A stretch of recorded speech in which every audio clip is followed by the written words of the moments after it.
What's on, guys? Jason back to the channel, and tonight I'll be doing a review for AW Forbidden Door with New Japan Pro Wrestling. So let's get to it then. With the first pre-show match, which is 1 out of 5 pre-show matches.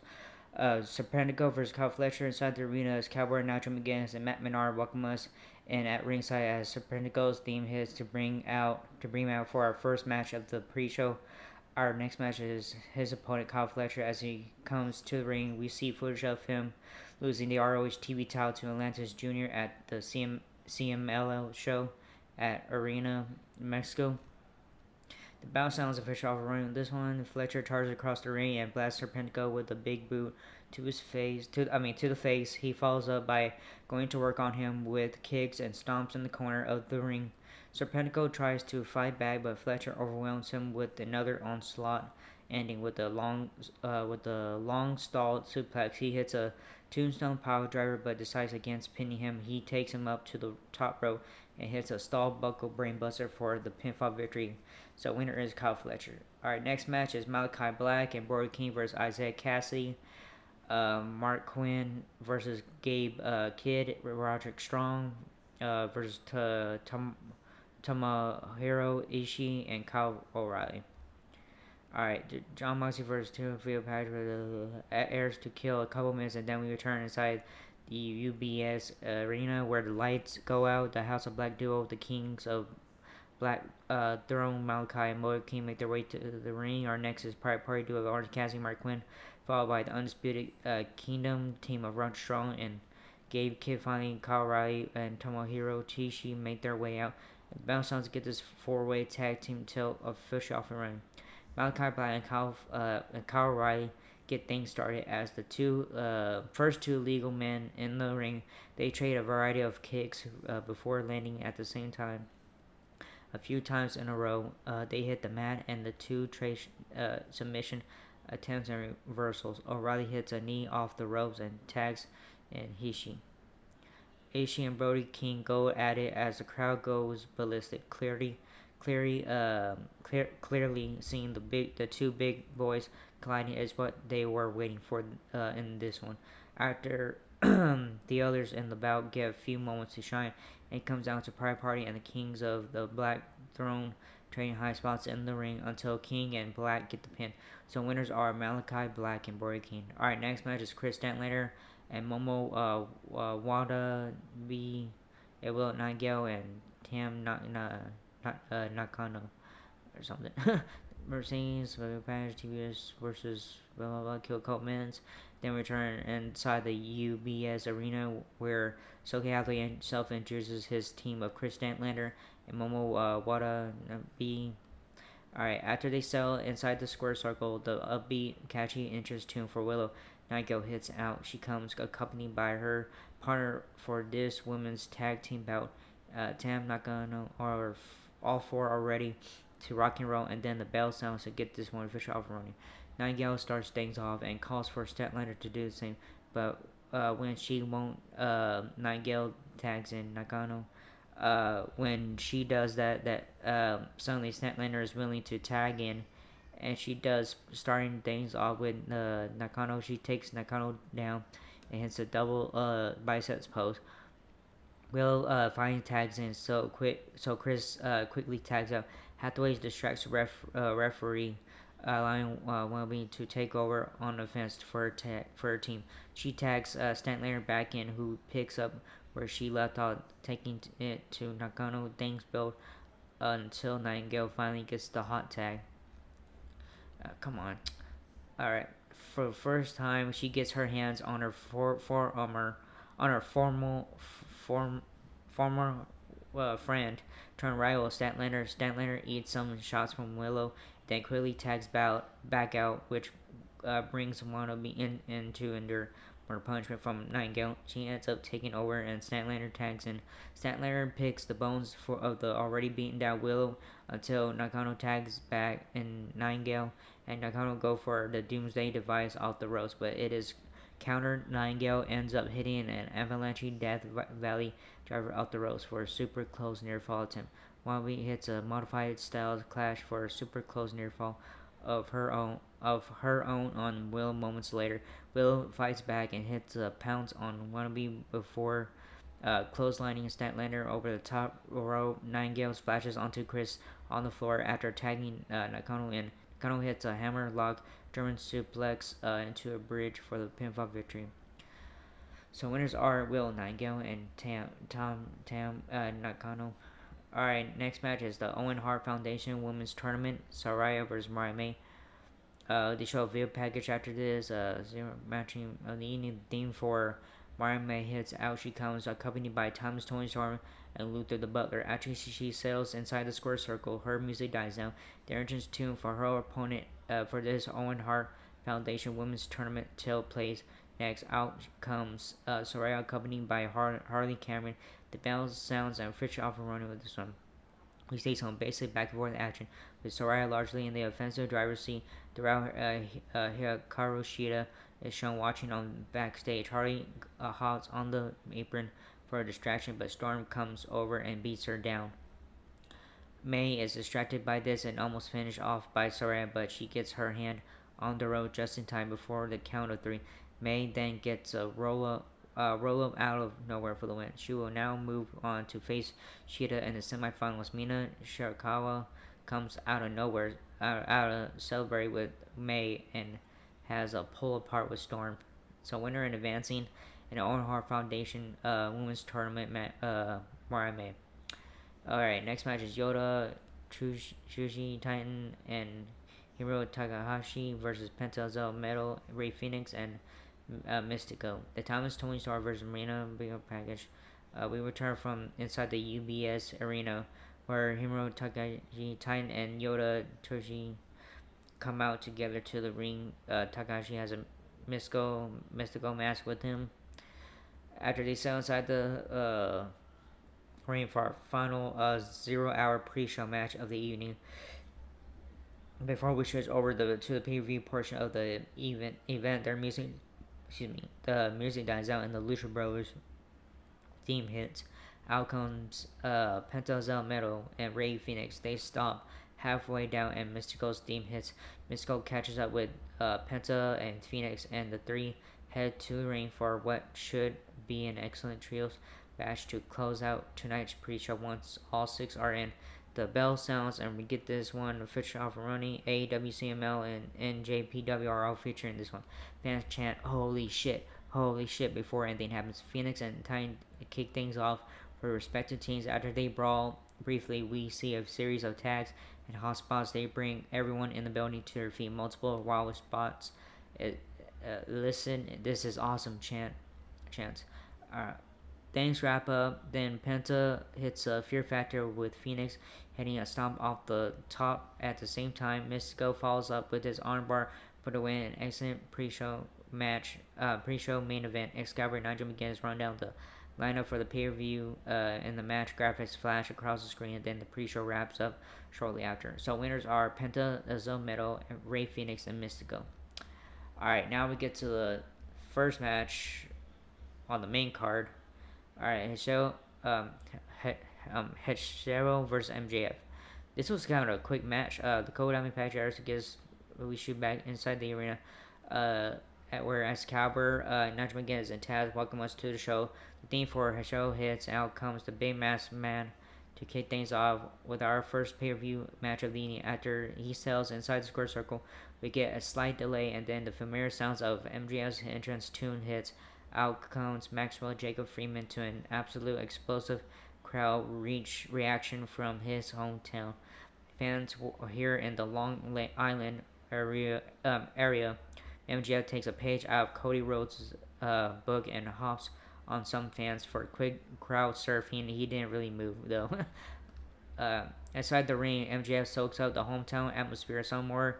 Then the bell sounds gets his official run. The Long Island crowd chants, he's our scumbag, as MJF sells into the early offensive lead, stopping for some goofy comedy spots, routines as always in the early goings. Following some more back and forth action, we see MJF look for his Heat Seeker finisher. He doesn't get it. Hechero starts to take over and enjoys some time in the offensive driver's seat. This doesn't last long, however, as Freeman fights back into the lead and scores the victory in a pretty basic pay-per-view opener. So winner is MJF. Alright, next match is the Young Bucks and Kazuchika Okada versus the Acclaim and Zero Tanahashi. The theme for the Young Bucks is and out comes AEW EVP duo Nicholas and Matthew Jackson to a ton of boos from the Long Island fans as they make it about halfway down the ramp. We hear the coin drop. We see an open. We see an we see an explosion as the music transitions for the theme for Okada. Fans pop pretty big for Okada after Elite Trio settle inside the square circle. The music changes to the entrance tune for NJPW President Scissor Ace himself. Hiroshu Tanahashi makes it halfway down the ramp, and the music switches to Acclaim theme. Max Caster comes out freestyle, rapping with Andy Bowens. He hits lines about Joe Biden's crappy U.S. president debate. He takes shots at Okada, calling him a bitch about 100 times. He hits some local Long Island references to close things out with a big pop. The bell sounds official overrunning this one. The bell sounds and Caster will get to back up his bitch talk about Okada as the Rainmaker stands across from him.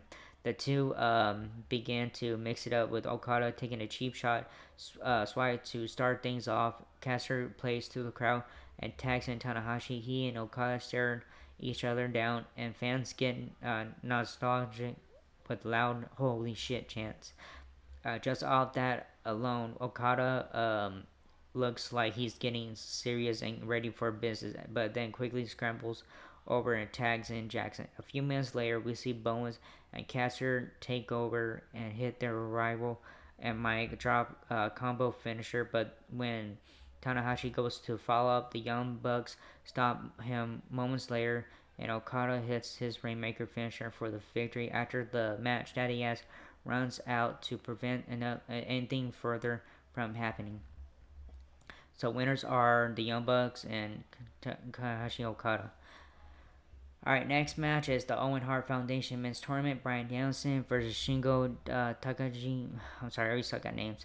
The pre-match replay wraps up inside the UBS where it's time for quarterfinal action in the ongoing title for Owen Hart Foundation Men's Tournament. Takagi makes his way out first to a lukewarm reaction as Excalibur talks about him being one of the most popular stars in NJPW. The crowd reaction in Long Island certainly doesn't match what is being said on the broadcast right now. Alright, the familiar sounds of Bryan Danielson's theme hits, and the crowd gives a big reaction to the American Dragon as he emerges from the back and heads to the ring. As Carver points out the heavy tape neck and back of Danielson as the bell sounds to get this one to finish off running. You see Danielson start off with a ton of fire, but it isn't long at all before Takagi settles into a comfortable, prolonged offensive lead, where he focuses his attack largely on the weakened taped and neck, back of the fellow wrestling legend. He hits Made in Japan after a top row suplex for a super close near fall, but somehow Danielson hung on.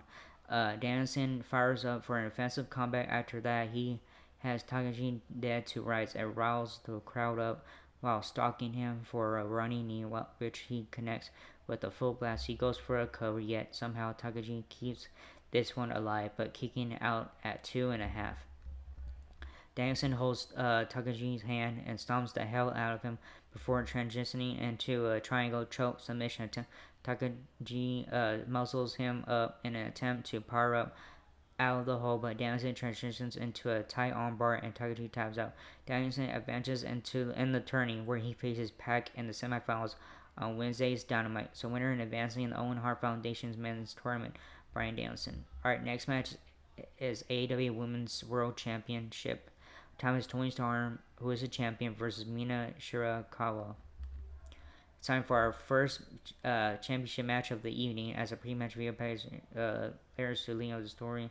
So AEW World Championship Showdown between Thomas Tony Storm and Mina are back inside the arena. The theme for Mina Shirakawa hits and out she comes to a pretty big crowd reaction. Shirakawa does a big dance on her way out and then settles in the ring where she tells presented with a bouquet of flowers by Mariah May.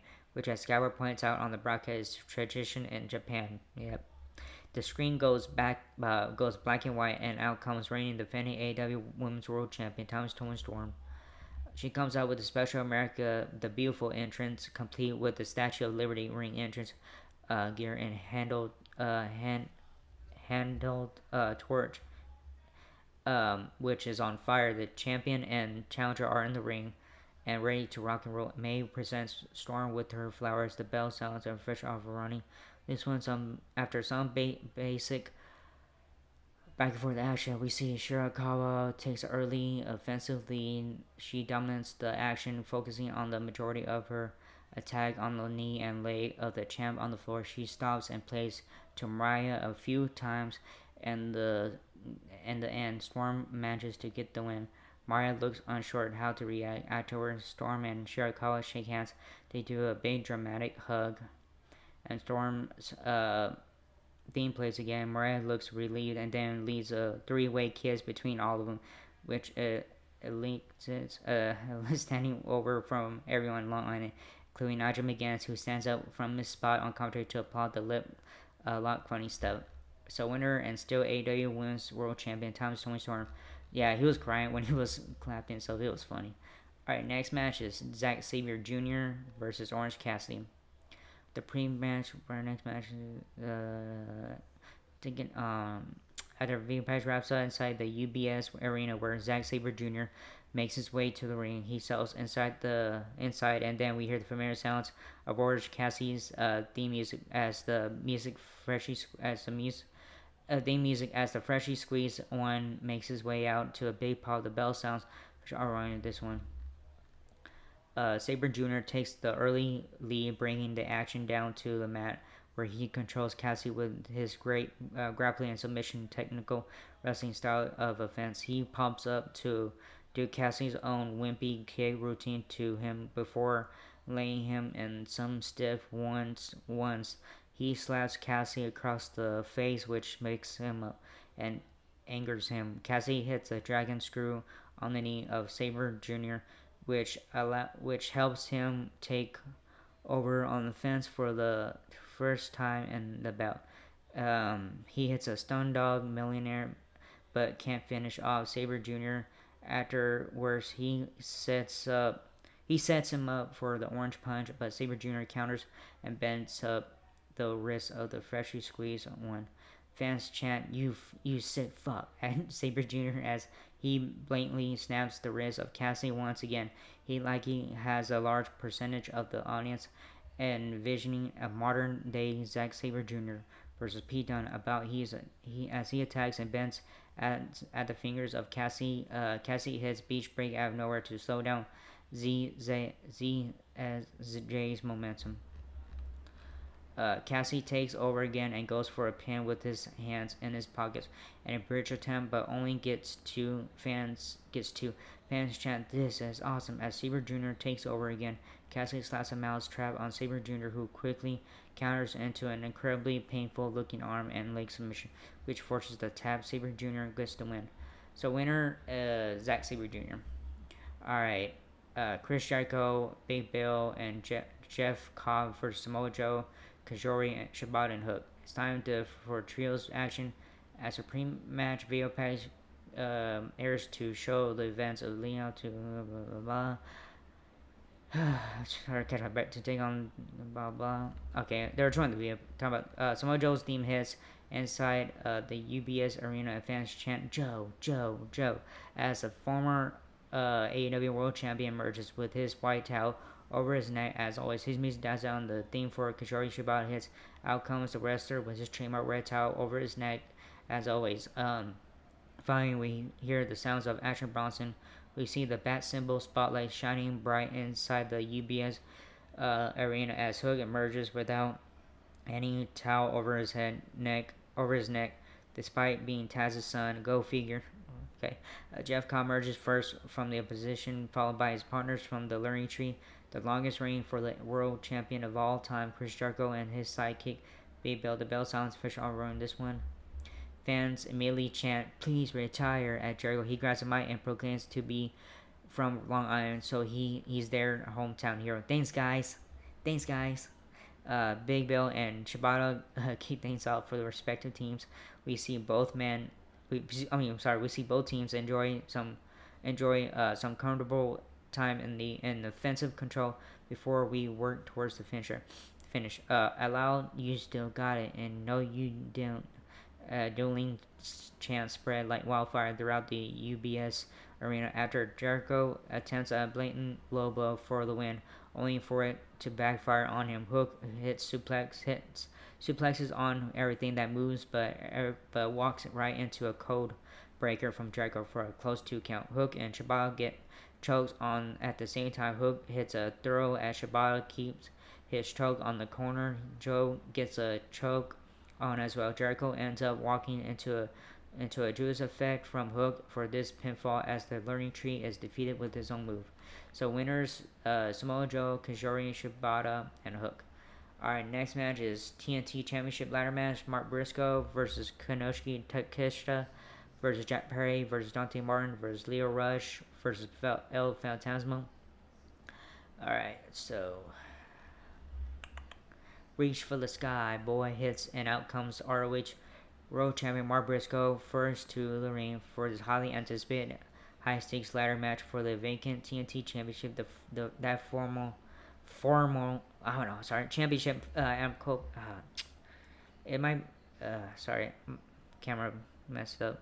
Anyways, that former champion Adam Coleman was stripped of after suffering an injury in the armbar wire steel cage match against Malachi. But after Konoshi, Takeshita, Dante Martin, Leo Rush, and Fantasma make their way in their respective ring walks with Briscoe, the scapegoat Jack Perry comes out last and heads to the ring. The bell sounds, and this one is now official running. Things get off to a bang almost immediately as chairs and ladders are brought into the mix virtually and instantly.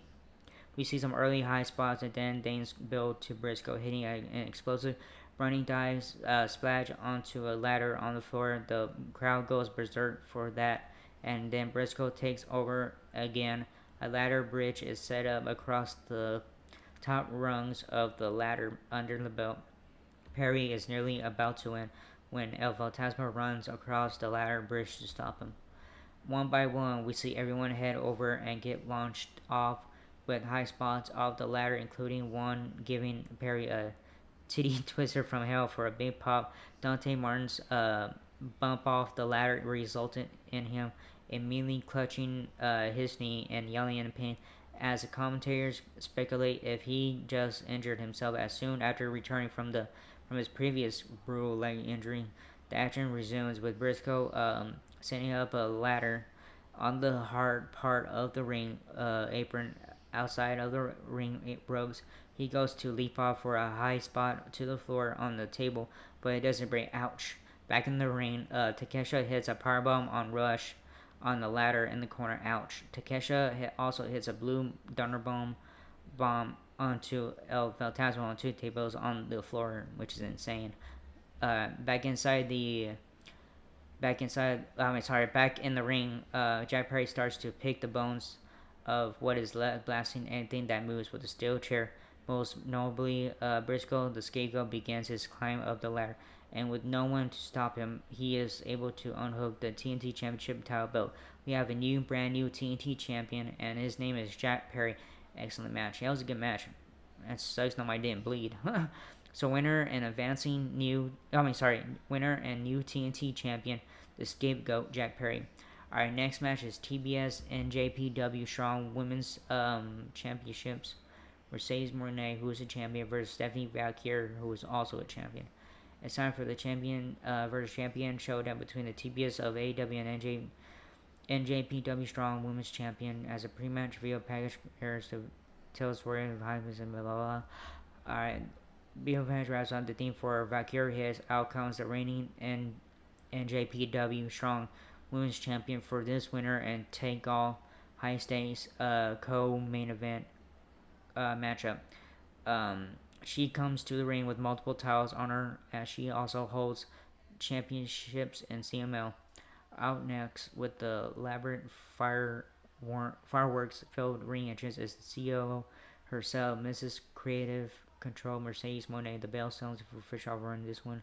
After some initial back and forth action, we see Monet look for a cross-face submission.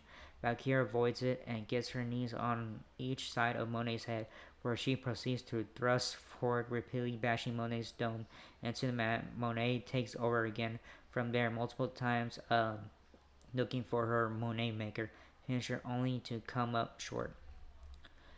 She gets the crossface this time, but Valkyria counters into a submission attempt of her own. Monet hits 2 backstabbers in a row and then tries to go to the top rope, only for Valkyria to cut her off. Valkyria hits an intense dragon corkscrew off the ropes that I said that word right earlier. Gas from the crowd. 17 Valkyria looks for the double underhooks for a big spot, but Monet avoids it. Monet hoists Valkyria, but Valkyria escapes out the back door. Seconds later, Monet does hit her Monet Maker finisher and follows up with the crossface for the win. Monet is now the TBS and NJPW Strong Women's Champion. After the match, the theme song for Dr. Britt Baker DMD hits, and the crowd goes absolutely insane as the formal AEW Women's Champion emerges for her long-awaited comeback. Fireworks erupt as she heads halfway down the ramp with her eyes locked on Monet, who is staring back at her with both of her towels held high. So winner and TBS winner and TBS NJPW Strong Women's Champion Mercedes Monet. Alright, next match is IWGP World Heavyweight Championship match. So Jon Moxley, who is the champion, versus Teda Shobia Natu. Yeah, they announced a pay-per-view in January for next year.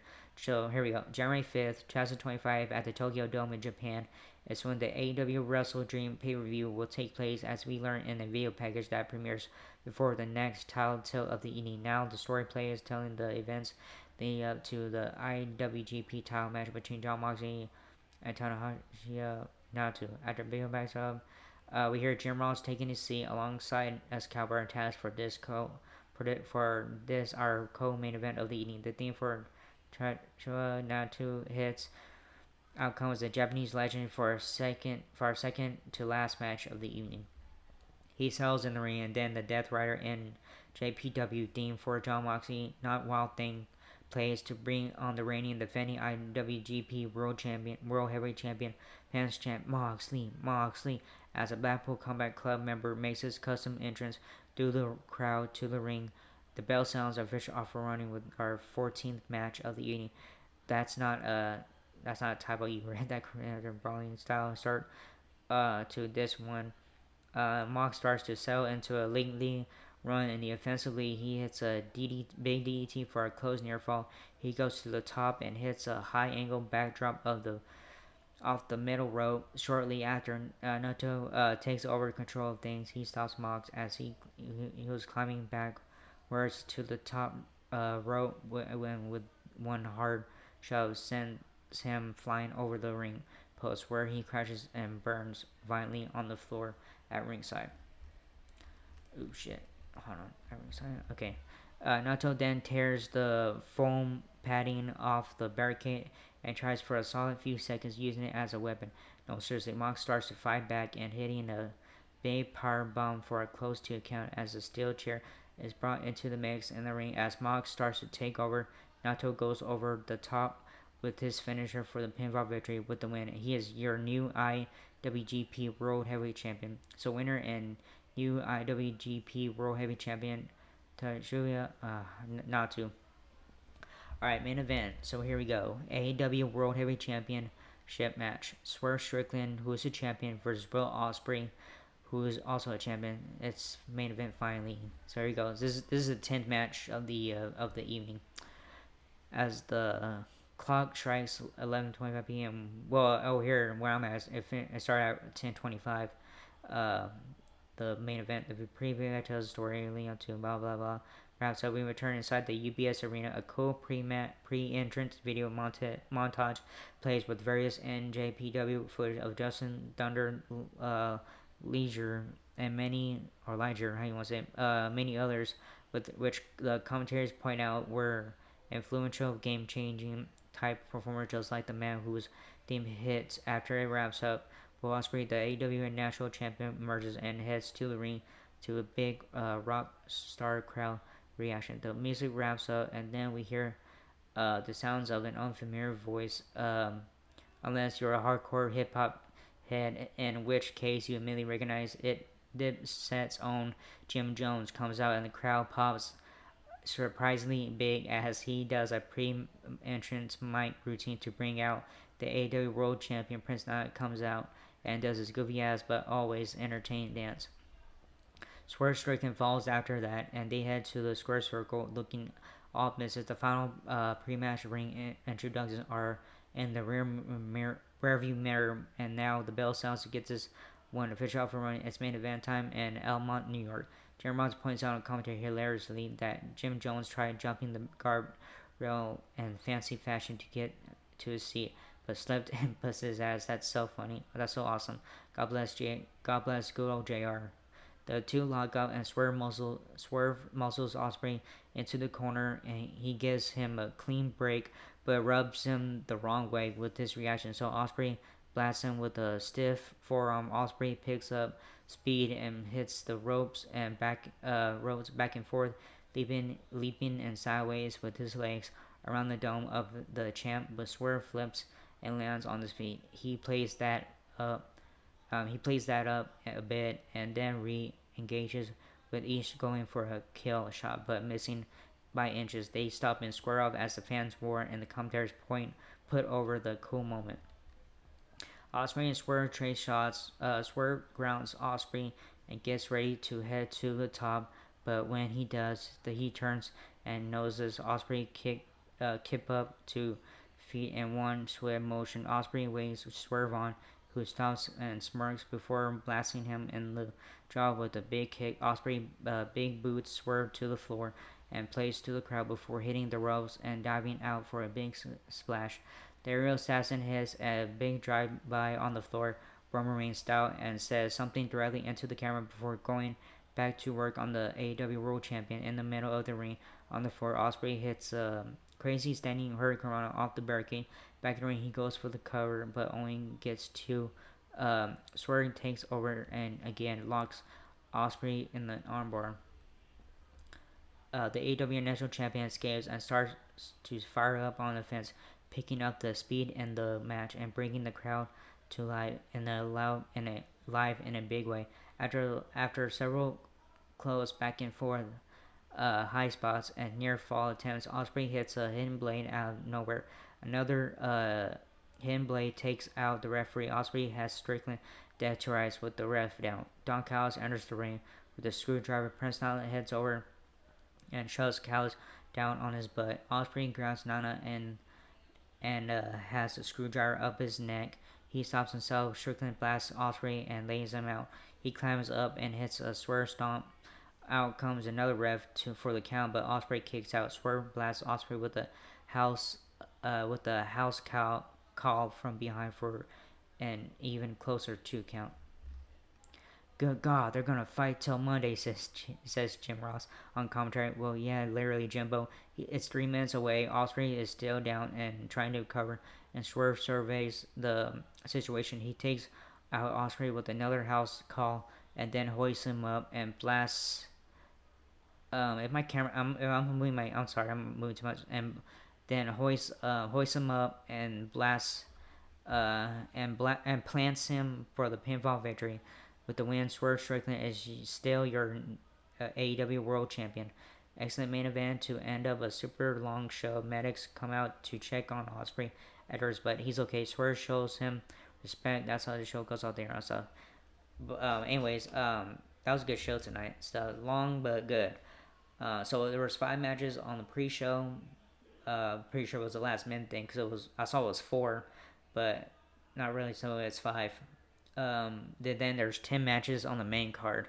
So yeah, if I'm let you guys know the reason why I was moving my thing, because I was scrolling down a lot with the camera is moving. I'm sorry about that if my camera's moving a lot. So I have to put something under my desk soon. So, anyways, good show tonight, earlier tonight. The reason why I started around like 12 something because I was watching House of Dragon episode 3, which was a good episode also. So, anyways, that was a good show tonight, earlier tonight also. So, I thought it was gonna be a 50 something minute video or 1 hour video or something, where, but it's gonna be 30 something minute video. I don't know. But anyways, that was it for this video. Hope you like it or not. Like, subscribe. Anyways, like, subscribe, hit the bell button, leave a comment or whatever you guys want to do. I don't care. Not whatever. But anyways, that was it. And I'll see you guys for the review for Monday Night Raw. Laters. Alright? So, laters.